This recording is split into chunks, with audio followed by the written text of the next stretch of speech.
Bismillahirrahmanirrahim. Alhamdulillahi rabbil alamin.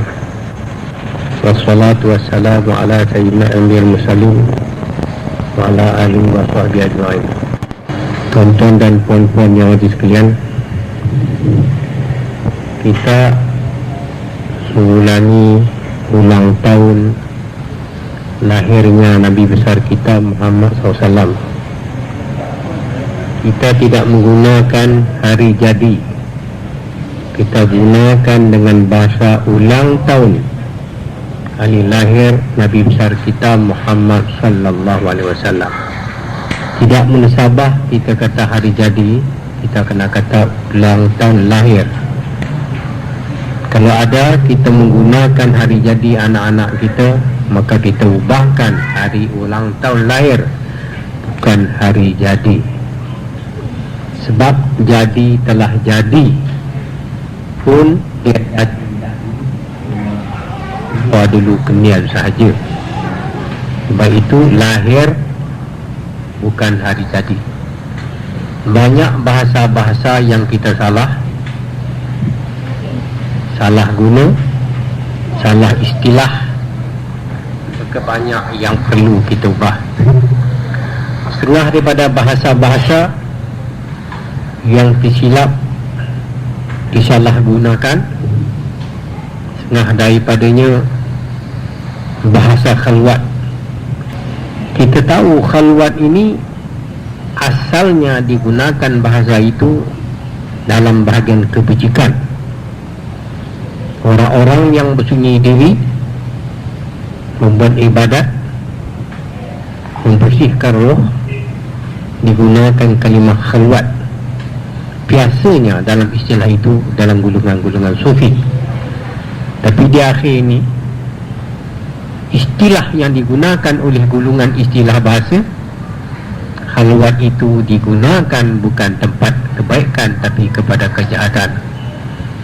Bercampur laki-laki dengan perempuan di tempat-tempat sunyi, maka digunakan kalimah khalwat. Ini satu yang tidak menyedapkan kita, sebab asal bahasa khalwat itu adalah bahasa pada kebajikan, maka hari ini guna pula kepada tempat maksiat. Ini satu perubahan yang tidak menyenangkan ahli-ahli yang cinta kebajikan. Lebih-lebih lagi dalam masalah hari ulang tahun Nabi besar Muhammad SAW ini, banyak sudut yang kita boleh mengambil pengertian. Ahli-ahli tentera mengambil bahagian tentera, bagaimana cara Nabi besar mengatur berperang. Ahli-ahli bab ketuhanan, ahli ibadat, ahli peribadi diambil dalam sudut peribadi. Ahli-ahli ekonomi diambil sudut ekonomik, bagaimana cara Nabi pergi menjaga, pergi ke Syam. Ahli-ahli akidah dia ambil dari sudut akidah. Jadi Nabi besar kita ini adalah orang besar.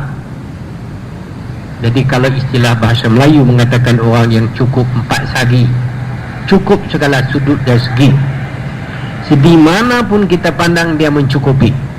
Segi akidah, segi cinta kepada Tuhan, segi kurban untuk orang ramai, segi perang, segi tabah hati, segi pentadbiran, komplit, cukup dalam bagian sudut dan segi. Sungguh pun begitu, Al-Quran pernah mengatakan dia adalah satu tempat ikutan. Ada orang-orang yang ta'assub pernah mengatakan bahawa Muhammad itu Tuhan. Pernah saya jumpa di Kuala Lumpur, orang-orang yang ta'assub mengatakan Muhammad itu Tuhan. Maka jadi pertengkaran saya di Chokiadut Saya kata Muhammad bukan Tuhan, Muhammad hambanya dan pesuruhnya. Jangan melampau. Muhammadun abdu wa rasuluh, Muhammad hambanya dan pesuruhnya. Muhammad bukan Tuhan. Nama Muhammad ini di bumi, yang taruh namanya ialah dari neneknya sendiri. Masa dalam mengandung dinamakan nama Muhammad. Ada syaddah, ada 3 mim. Ahli-ahli hikmah, ahli-ahli akidah menyiasat kenapa sampai ada syaddah 3 mim. Mereka siasat dalam haraf-haraf itu pun ada maknanya. Orang-orang dunia juga tidak lepas dari kalimah Muhammad. Dia menteralah berapa panjang sekalipun, gagah, perkasa, cantik, lawa, macam-macam, ujungnya berkata la ilaha illallah Muhammad Rasulullah. Jadi mentera-mentera ini sudah mempengaruhi orang-orang yang buat mentera dan masuk dalam bagian agama. Jadi mentera dari orang agama. Sebab itu ujungnya la ilaha Muhammadur Rasulullah. Kalimah Muhammad Rasulullah ini ialah satu manusia. Muhammad ini satu manusia yang sangat mulia, sangat tinggi pangkatnya di sisi hadarat Allah Subhanahu Wa Taala. Manusia yang first class, nombor 1 sekali, yaitu bintangnya yang paling tinggi, yaitu bintang Habibullah. Nabi Muhammad mendapat bintang Habibullah, kekasih Allah di muka bumi. Bintang nombor 2 Nabi Ibrahim, Khalilullah, kekasih juga, tapi nombor 2. Nombor 1 Muhibbah, kekasih Allah di muka bumi. Zaman hari ini zaman perkembangan tarekat. Saya dapat tahu bermacam-macam tarekat ada. Yang dibangsakan kepada lalu Sayyidina Abu Bakar, yang dibangsakan lalu Sayyidina Ali, ujungkan kepada Muhammad. Tapi kita mesti ingat, Muhammad bintangnya Habibullah, kekasih Allah di muka bumi. Nabi Allah Khidir pun tinggi pangkatnya, ilmu mukasyafah, ilmu rahsia banyak di dalam dirinya, tetapi dia tidak ada bini, tidak ada isteri. Muhammad 9 isterinya. Nabi Allah Khidir tidak ada isteri, walaupun tinggi pangkatnya, tidak ada isteri. Fatihah, menurut kita keterangan yang kita dapat, Khidir sendiri mengambil Fatihah dari Rasulullah SAW. Dalam masalah cinta pada Nabi besar Muhammad ini, bermacam-macam manusia salah tafsir, salah pengertian. Terlampau kita nak mulia sehingga jadi hina. Kerana nak mengetahuikan pribadi Muhammad SAW suruh Tuhan itu, supaya Quran tu jangan dianggap oleh manusia mengata cipta Muhammad, hingga mereka semua seluruhnya mentafsirkan Muhammad Ummi itu tak tahu tulis, tak tahu baca. Dan ada yang kita jumpa di akhir ini dalam majalah surat khabar, tulisan kiblat dari orang surat khabar pula, bahawa Nabi Muhammad itu bukan lagi ummi, buta huruf. Munisabah fikiran yang sihat kita anggap Nabi Muhammad buta huruf? Munisabahkah fikiran yang sihat Muhammad tak tahu tulis, tak tahu baca? Mana-mana tafsir juga kita baca, maklum guru mengajar, seluruhnya begitu. Adakah perkara itu memelia atau menghina? Menghina atau memelia? Pengertian saya adalah menghina. Bagaimana kalau kita menghina? Kalau dah Muhammad tak tahu tulis, tak tahu baca, makna kita pandai tulis, pandai baca. Begitu. Muhammad tak tahu tulis, tidak tahu baca. Kita pandai tulis, pandai baca. Begitu logik. Artinya kita pandai daripada Nabi Muhammad.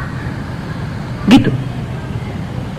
Saya tak dapat ulas, cuma saya buka cerita saja. Kita salawat Allahumma salli ala Muhammad, Muhammad ummi. Bila ummi tak tahu tulis, tak tahu baca. Daripada dulu sampai hari ni, kitab-kitab Tok Syahid Petani, kitab Zain Petani, seluruh kitab yang kita jumpa beginilah seluruhnya. Kitab-kitab dari Indonesia juga, mana-mana kitab itulah bunyinya. Menurut sahabat, kita terlampau nak melia sampai akhir jadi hina. Wa akhbar hani kendian musulan kiblat. Saya jumpalah khabar dihentam kat Nabi Muhammad buta huruf. Astaghfirullahalazim. Menurut sahabat buta huruf. Inikah cara kita melia? Saya boleh bercakap setakat ini saja dalam majlis ini, tak boleh lebih, kerana takut fitnah. Boleh jadi orang-orang dalam ini ada juga tukang-tukang bawa fitnah. Saya boleh bercakap setakat ini saja, iaitu hendaklah kita berusaha sehingga kita dapat pangkat ummi. Setakat itu saja saya bercakap, tak boleh lebih, tak diizin oleh yang ampunya. Kalau Nabi besar Muhammad itu ummi, maka pengikut-pengikutnya, umat-umatnya hendaklah juga jadi ummi. Tak usah. Barulah sebenar kita cinta kepadanya, baru sebenar kita kasih kepadanya, baru sampai kita kepada hakikatnya. Saudara-saudara sekalian, ulama-ulama usuluddin sangat bijak mengupas supaya manusia mendapat cinta pada Rasulullah dengan dibuat kawaid, kaedah-kaedah yang tertentu. Ulama-ulama usuluddin juga bila jadi timbul free thinker from atheist, maka mereka juga bangun menentang golongan etis, membuat satu kawaid masalah sifat 20. Itu golongan menentang Mu'tazilah dan menentang free thinker. Dan juga mereka sambut pula dalam masalah mengadakan sifat-sifat Rasulullah. Mereka membuat kaedah, terutamanya dalam masalah kalimah syahadat yang telah maklum. Kaedah yang kedua wajib di atas orang-orang yang kewajiban mengetahui, bukan saja mengetahui, mengenal. Bukan saya mengenal, beramal. Mula-mula nak tahu sifat Nabi, 4 sifat, kerana sifat berdiri pada yang bersifat. Jangan belajar bercara zat. Ada orang-orang kita ni nak belajar cara zat, jangan memikir masalah zat, masalah sifat. Bila bicara sifat, maka sifat itu berdiri pada yang bersifat. Sifat Muhammad ialah sidik yang pertama. Sidik yang pertama. Sidik ini mahal. Sidik ini sifat mukmin. Kalau nak mencari seorang guru, carilah guru yang bersifat sidik. Walau dia tak alim sekalipun, sedikit-sedikit ilmunya sekalipun, sebab dia ada sifat sidik. Lepas sidik, beramanah, bertanggungjawab, tidak pecah amanah dengan dirinya, dengan isteri dan anaknya, dengan Tuhannya, dengan Rasul, dengan bangsanya. Dia tak pecah amanah. Ini sifat amanah. Mahal ini sifat. Ini ada sifat mukmin. Orang munafik tidak ada amanah. Orang munafik tidak ada sidik. Bila kita kaji sidik dan amanah, maka terbitnya orang mukmin sidik dan amanah. Orang munafik, orang hipokrit tidak ada sidik dan tidak ada amanah. Walau mengucap 2 kalimah syahadat sekalipun, mereka itu bukan mukmin. Islam yang dibangsakan kepada munafik. Kalau kita sini ada sifat tu, makna kita belum betul lagi. Aku ni masih ada lagi sifat munafik. Cakap bohong, amanah pecah, maka itu tidak ada lagi sifat munafik, sifat mukmin. Siddiq sifat yang sangat tertinggi pada Muhammad Rasulullah, sehingga sahabatnya seorang mendapat gelaran sifat siddiq, Sayyidina Abu Bakar. Sifat sahabat siddiq, Abu Bakar dapat kalimah siddiq.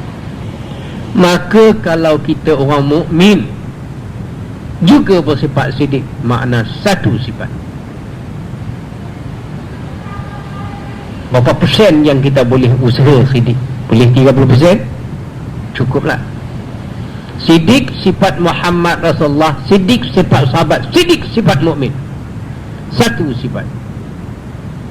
Sakat tu saja saya cakap. Tak boleh lebih, bahaya. Siddiq sifat Muhammad, siddiq sifat sahabat, siddiq sifat orang mukmin. Maka jawabnya satu saja. Satu siddiq. Barulah termasuk dalam hadis qudsi, aku dari Allah, mukmin dari aku. Orang mukmin dari aku. Makna ada jaminan Muhammad Rasulullah. Jadi konteks kita tidak ada konteks Quran kata dua, konteks Allah, konteks dengan manusia. Ada alam Quran mengatakan kita mesti ada dua perhubungan, perhubungan Allah, perhubungan manusia. Umum, luas sangat. Hari ini kita kata perhubungan dengan Rasulullah. Manusia, Rasulullah. Sebab kita sendiri ada sifat siddiq, Muhammad sifat siddiq, makna kita ada perhubungan dengan Rasulullah. Tak pernah orang bercakap, tak pernah ada tulis dalam kitab, saya jumpa. Saya gagah nak cakap sikit. Sebab hari Maulid Nabi sangat tidak munasabah jika yang sihat mengatakan Muhammad itu buta huruf. Cumanya saya boleh berkata pada malam yang mulia ini, sebagai kita orang mukmin, berusahalah sampai kita mendapat sifat ummi. Apa dia? Saya tak boleh cakap. Saya boleh cakap, usahalah sampai boleh sampai ke dapat kita sifat ummi. Baru sampai. Saudara sekalian, di akhir ini fitnah banyak. Saya nak berpesan, masalah menjadi guru ada dua sifat. Satunya siddiq, yang keduanya wasi. Saya tak mau kata musyrik, saya kata wasi. Kalau tuan-tuan nak jadi seorang guru agama, tengoklah dirinya siddiq, yang kedua wasi. Ish mana wasil? Wasil yang ada perhubungan dengan Allah, perhubungan dengan Rasulullah, ataupun wasil itu makna sampai. Ada istilah dikatakan wasil makna sampai, ada istilah yang kata wasil makna perhubungan. Sedapnya sampailah. Saya tunjuk contoh yang senang. Motorcar kalau dia berjalan, bising tayar dan enjinnya, alamat dia berjalan. Kalau dia sampai stesen dia, senyap. Dia sampai stesen dia, kereta itu senyap. Itu tanda dia sampai, makna dia wasil. Jadi carilah guru yang ada siddiq dan wasil, supaya jangan tertipu. Dalam masalah di akhir zaman ini macam-macam boleh tipu. Lawan siddiq, tipu, bohong. Nak tabik air di tangan, boleh buat. Nak jerkah tabit api, boleh buat. Nak minta hujan turun, boleh buat. Nak masuk lubang angin, ada ilmunya. Nak alih diri jadi rimau, ada ilmunya. Bukan keramat. Ilmu itu dipanggil ilmu isim jirim. Beramal ilmu itu boleh berjalan atas air, tak tenggelam. Boleh masuk dalam air, air tak dekat hidup, Boleh panggil hujan turun, orang kata kita wali. Bukan. Ilmu tu ada pada saya, tapi saya tidak beramal, sebab bukan jalan ahlilah punya jalan. Jalan ahli dunia, bukan ahlilah. Ikut nafsu lagi. Lubang angin boleh masuk, kita boleh masuk. Bukan keramat. Jangan tipu dengan keramat. Jangan tertipu mengata itu adalah keramat. Bukan. Hari ini bila kita tengok ganjil, kita tertipu, kita kata guru tu dah wali Allah, keramat. Bukan. Seorang ahlilah, guru-guru yang sadik dan wasil, yang benar betul berjalan, maka dia tersembunyi pada mata manusia ramai. Allah Ta'ala sembunyi pada mata manusia ramai. Kata satu Tuhan hadis kursi, barang siapa nak cari orang laku, kena cari aku, kenal aku dulu, baru kenal orang laku, baru kenal hamba aku. Saudara sekalian, zaman akhir ni fitnah banyak, terlampau banyak fitnah. Dalam masalah pengembangan pada hari ini pun ada orang ambil kesempatan. Kita tak mau ambil kesempatan. Kita mencerita mulia Muhammad, betul kita cinta, kita mulia dia sungguh, bukan kita merendah. Kita tak mau merendah, kita mulia sungguh. Mula-mula kita percaya sungguh, kita yakin, kita mulia dia. Lepas tu kita kasih. Pertama percaya, kedua yakin, ketiga mulia, keempat kasih. Itu tingkatan roh masing-masing. Kalau kita kasih kepada kekasih Allah, maka kita juga mendapat kasih dari Allah. Tidak ada pangkat yang tinggi daripada makam kasih, tinggi daripada makam wali Allah, tinggi daripada makam wali Allah. Al-Quran tak pernah tinggal daripada dua konsep. Tak pernah tinggal. Taat Allah, taat Rasul tak pernah tinggal. Wa may yuta'illah wa rasulah faqad faza fawzan azima. Mereka yang taat kepada Allah, taat kepada Rasulullah, mendapatkan kemenangan yang besar. Itu garisan saja. Bagaimana taat kepada Allah, macam mana buatnya, macam mana detailnya, macam mana kaifiatnya, macam mana formulanya, macam mana? Macam mana taat kepada Rasulullah pula, formula dia macam mana nak buat ni? Sembahyang, puasa, haji, itu taat kepada Rasulullah, syariat Rasulullah. Mana taat kepada Allah? Saya pernah tanya ahli-ahli pengaji, tak boleh jawab. Mana taat kepada Allah? Dia kata buat seroja tu, dia kata satu, dia kata dua je tu. Taat kepada Allah, taat kepada Rasul. Awak cerita satu, buat yang seroja yang tegah tu satu, kita dua. Kata Hatuk Hikam yang Ta'illah, seorang ahli hikmah, orang yang taat kepada dua ini sungguh taat, maka taat isi langit dan isi bumi kepadanya.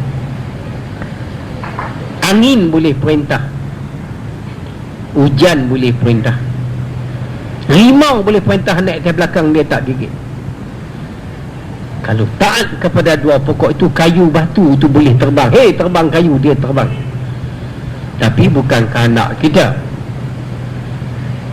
kerana kita tak boleh ikut emosi, tak boleh ikut nafsu. Geram macam mana pun tak boleh bertindak melainkan dengan perintah. Hari ni kita banyak kita bercakap Allah Rasul, tapi kita ikut emosi nafsu, bertindak dengan tak setuju dengan kita je, kita hantam. Berkenaan kat kita tak betul pun kita kata betul. Ini namanya pertimbangan akal tidak sempurna. Orang yang menjalan pertimbangan yang sempurna, anak yang dia kasih sekalipun kalau salah tetap salah. Orang yang dibenci kalau yang betul pun tetap betul. Ni kau betul, ni anak, ni kau salah. Itu namanya tak ikut emosi. Senangkah kita nak hilang nafsu yang dia ada kepada jiwa kita? Bukan senang. Hari ni walau ilmu banyak sekalipun, kalau kita tak boleh tekan emosi nafsu yang dibawa pada manusia, maka kita tetap mengikut. tak ada keadilan. Boleh kita cakap Quran dan Sunnah, boleh cakap, tapi tak boleh buat. Pokoknya kita nak kena cinta kat Rasulullah sesungguh-sungguhnya, bukan hanya kata. Kerana rahsia Tuhan penuh, limpah dalam perut Rasulullah. Rahsia langit, rahsia bumi, rahsia aflak, rahsia bintang, penuh dalam perut Rasulullah, tidak dalam perut orang lain. Kenapa kita cuai-cuaikan ini? Pada hari ini, yang mana selalu kita memungkiri janji, kita tunaikan janji. Sebab mungkiri janji itu tak ada sifat amanah, sifat Muhammad SAW tidak ada. Suka berjanji, cakap bohong, sidik, ini bukan sifat orang mukmin. Tidak ada sifat Muhammad SAW. Kita ubah. Ilmu boleh kita belajar, tapi peribadi, sifat dia susah kita nak ubah. Yang dipecahkan ulama' tu ada 3. Ada ulama' munafik, ada ulama' fasik, ada ulama' soleh. Ulama' juga dipecah oleh ahli ulama'. Ulama' tu ada fasik, ulama' tu munafik, ulama' saleh. Ulama' juga. Mana ulama'? Orang yang punya ilmu tapi fasik, haru biru, munafik. Ulama' juga. Dan yang kita nak ulama' saleh. Ulama' saleh itu bergantung kepada sifat mukmin, sifat sadiq. Kejatuhan dalam masalah syarikat, bukan tak pandai, pas catat accountant tinggi, kita tengok diploma bukan main, tapi bermilion habis wang raja, wang bank. Dari mana? Pasal tidak ada amanah. Sifat amanah ni mahal harganya, iaitu sifat orang mukmin, sifat ahli syurga. Orang mukmin ahli syurga. Kalau dia ada sifat itu, dia ahli syurga. Cakap banyak tak? Sifat ahli syurga. Kita nak jadi ahli syurga, buatlah sifat orang mukmin. Mudah-mudahan tak payah kita minta, automatik syurga akan dapat sini. Dalam dunia dapat syurga dah, tak susah. Walaupun tak jadi kaya, tapi kita tak susah. Hati tak susah, fikiran tak susah, penghidupan tak susah, itulah syurga. Bayangan syurga di akhirat. Hati sejahtera, qalbin salim. Sebelum di akhirat qalbin salim, di dunia dulu qalbin salim. Bukan senang nak dapat hati sejahtera. Kadang ringgit banyak, berduka cita juga. Tahu bulan ni 40,000 lagi tak bayar cukai pendapatan, gelisah lagi. Cukup bulan ni kira pergi motorkar dengan rumah dengan anak sekolah dah dekat 1,000, susah lagi. Senangkah kita nak lepas penyakit ini, nak dapat haji sejahtera? Susah. Banyak orang dapat ilmu, dapat amat, tapi haji sejahtera payah dapat. Qalbin salim, hati yang sejahtera. Puncanya ni, sifat-sifat ni mesti ada pada kita. Kita hari ni makan, buat kenduri, kita selawat, kita solat Rasulullah, tapi balik saat ni kita tak ada sifat amanah. Kita bohong dengan anak kita, kita bohong dengan bini kita bohong dengan kawan kita. Apa guna kita buat kenduri ni?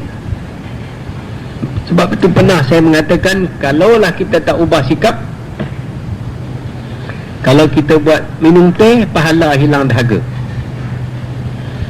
Kalau kita buat kenduri nasi minyak, pahala dia kenyang perut, lain apa pun tak dapat. Tu pahala dia. Buat minum teh, pahala dia hilang dahaga. Hilang ke mana benda tu? Yang baki habis, bukan makan dia mesti. Tapi kita kenduri melut, tak ada kesan. Hari ni kita ubah sikap. Kalau dulu kita biasa cakap 100 bohong, tahun ni kita ubah tinggal 50 bohong. Tinggal 50 sikit-sikit lah, tak boleh terkejut sekali. Kalau isyak okok nak buang terkejut sekali, teruk revolusi, teruk buat evolution lah, evolusi, buat sikit-sikit lah. Kalau hari ni 10 batang, esok tinggal 5, buat sikit-sikit gitu. Kalau kita tak boleh tunai janji, jangan berjanji. Apa macam ni? Saya tak nak fikir dulu lah, jangan betul. Kalau dah kita berjanji, kita kena tunaikan. Ini sifat orang mukmin. Yang bersangkut dengan Nabi besar Muhammad hari ini, Nabi tidak boleh menjadi utusan Allah kalau dia tidak ada salih. Tak boleh jadi utusan. Dia tak boleh jadi tusuan Tuhan kalau dia tidak ada amanah.